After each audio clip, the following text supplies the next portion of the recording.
आज के वीडियो में हम बात करने वाले हैं इस हायरार्की चार्ट के बारे में, जो कि डेक साइड का हायरार्की चार्ट है, जिसमें हम बात करेंगे कि कैडेट से कैप्टन तक जाने का सफर क्या होता है, कैसा होता है, इसके ऊपर हम बात करेंगे। नमस्कार दोस्तों, मैं हूं शोभित।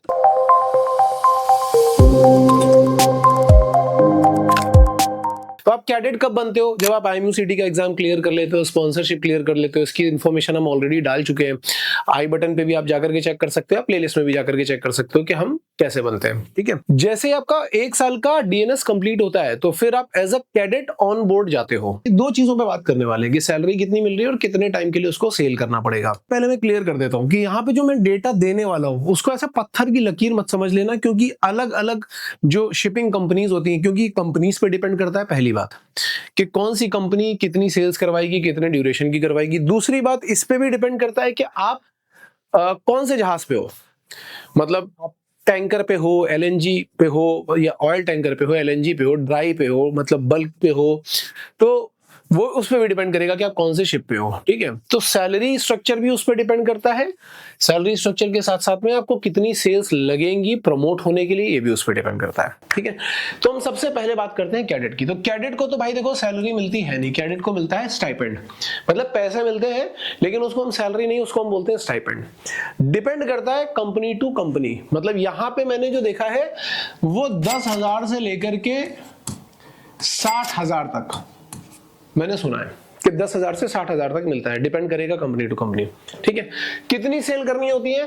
तो 18 से 24 महीने की जनरली जो होता है वो 18 महीने की होती है। जनरली एक दो कंपनी से स्कॉर्पियो बोलती है कि 24 महीने की सेल करनी पड़ेगी, बाकी सब बोलते हैं 18 महीने की करनी है। ठीक है, और 18 महीने की सेल भी कुछ कंपनीज 6 महीने में करवाते हैं, मतलब 6 महीने की 3 सेल।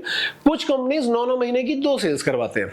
ठीक है, जैसे फ्लीट मैनेजमेंट 9 महीने की 2 सेल्स करवाती थी, लेकिन अब 6 की करवाने लगी है। डिपेंड करता है कि वो 6 महीने की कराना चाहते हैं या 9 महीने की कराना चाहते हैं। वो इस पर डिपेंड करेगा कि उनको कैडेट को थर्ड ऑफिसर कितनी देर में बनाना है, ये सब उनके हाथ में है।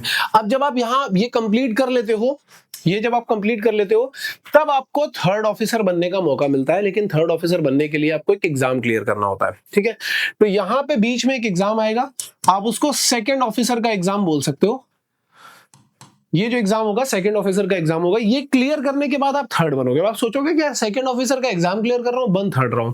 तो देखो क्या है कि ऊपर जाने के लिए प्रोसेस क्या है कि यहां पे ही सेकंड ऑफिसर का एग्जाम क्लियर करा लिया जाता है। पहली पोस्टिंग ऐसा थर्ड ऑफिसर होती है, उसके बाद सेकंड ऑफिसर बनते हो आप थोड़े टाइम के बाद में। कितने टाइम के बाद में होता है वो भी डिस्कस करेंगे।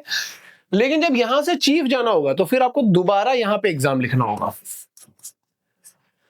तो आप यहां पे आओगे, फिर आपको एग्जाम। तो एग्जाम जो है ना वो अनएंडिंग है, कभी खत्म नहीं होने वाले हैं। नए नए कोर्स, नए नए एग्जाम, पढ़ाई कभी आपका पीछा नहीं छोड़ने वाली। तो जो लोग ये सोच करके आ रहे हैं ना कि यहाँ पे आने से पढ़ाई से पीछा छूट जाएगा, भाई नहीं छूटेगा, आजीवन नहीं छूटेगा। पहली बात तो ये याद रख लो। अब यहाँ पे आते हैं, जैसे आपने एग्जाम दे दिया, आप बन गए थर्ड ऑफिसर। ठीक है, एग्जाम क्लियर कर लिया, आप आ गए थर्ड ऑफिसर। तो जो थर्ड ऑफिसर है उनकी सैलरी कितनी है? तो मैंने पहले ही बोला कि ये किस पे डिपेंड कर रहा है। ये डिपेंड कर रहा है कि आप कौन से टाइप के शिप पे हो, दूसरी बात आप कौन सी कंपनी में हो, इन पे डिपेंड कर रहा है। मैंने थर्ड ऑफिसर की जो मैक्सिमम सैलरी सुनी है वो सुनी है $3600।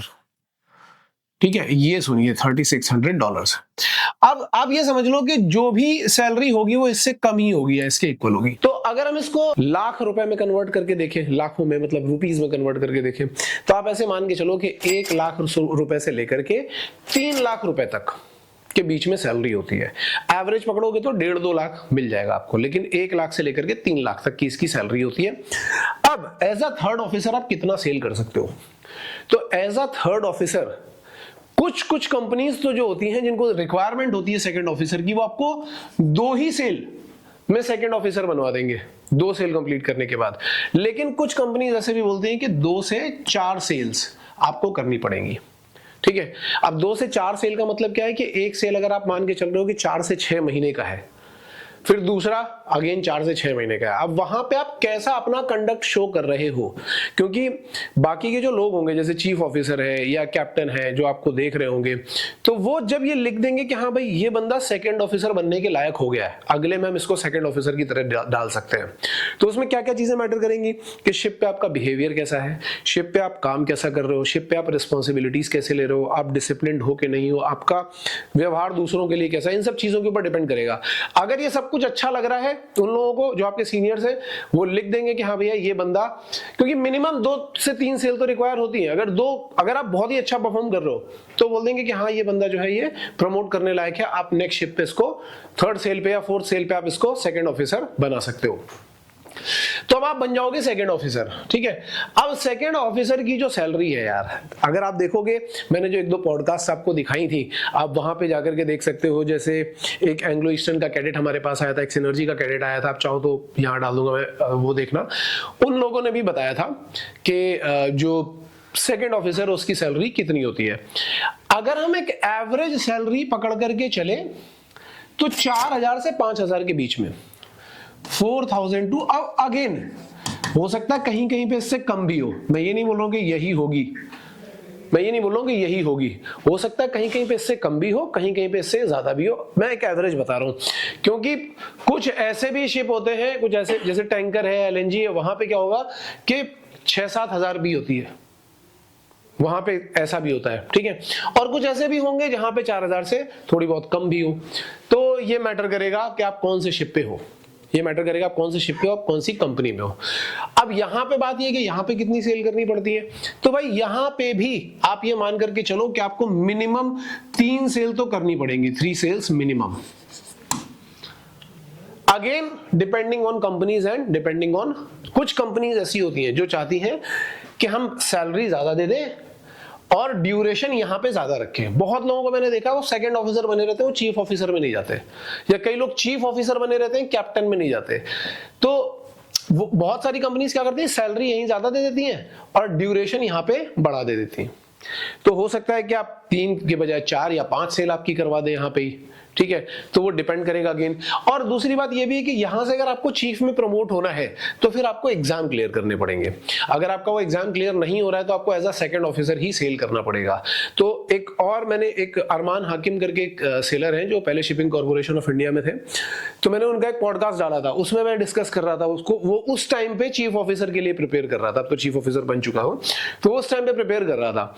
तो उसने भी वहां पे इंफॉर्मेशन दी है कि वो कंपनी, अलग अलग कंपनीज, अगर आप पॉडकास्ट देखोगे तो आपको पता लग जाएगा कि अलग अलग कंपनीज कितना टाइम लेती हैं। देन आप आगे आओगे तो यहां पे मैंने बोला 3 मिनिमम, आप आराम से देख सकते हो सकता है 4, 5, 6, डिपेंड करेगा, कंपनी के ऊपर डिपेंड करेगा। फिर उसके बाद जब आप यहां पे आओगे तो यहां पे जो सैलरी होती है ये कई बार, मतलब वैसे अगर देखोगे तो 6000 टू 8000 आप एवरेज मान सकते हो, लेकिन कुछ चीफ ऑफिसर ऐसे भी हैं जिनको मैं जानता हूं, जिनसे मिलो, इनकी 9000 भी है, जिनकी 10000 के आसपास भी है, 10 से ज्यादा भी है, कुछ की 10 से ज्यादा भी। अगेन डिपेंड कर रहा है कि वो कौन से वाले शिप पे।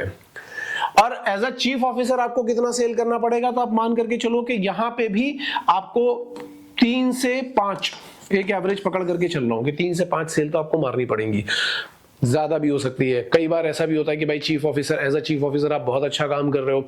कई लोग चीफ ऑफिसर, कई लोगों का टारगेट होता है कि मुझे कैप्टन बहुत जल्दी बनना है, तो लोग क्या करते हैं, एक बड़ी कंपनी में काम कर रहे हैं, अब उनको कैप्टन जल्दी बनना है तो वो स्विच मारेंगे एक छोटी कंपनी में, बोलेंगे मैं एज अ कैप्टन ज्वाइन करूंगा, और उसको एज अ कैप्टन ज्वाइन करवा दिया जाएगा। कैप्टन से ज्वाइन करने के बाद फिर वो दोबारा बड़ी कंपनी में स्विच मार लेगा 2-3 सेल के बाद, कि हाँ भैया वो तो कैप्टन बन चुका है ऑलरेडी।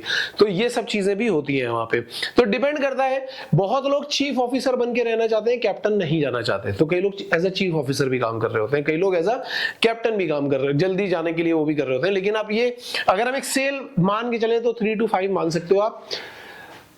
बहुत स्ट्रिक्टली मैं नहीं बोल रहा हूं कि ऐसा ही होगा, लेकिन क्योंकि मैं बार बार बोल रहा हूं कि किस पे डिपेंड कर रहा है, मैं जितना भी डेटा दिखा रहा हूं एवरेज डेटा दिखा रहा हूं आपको।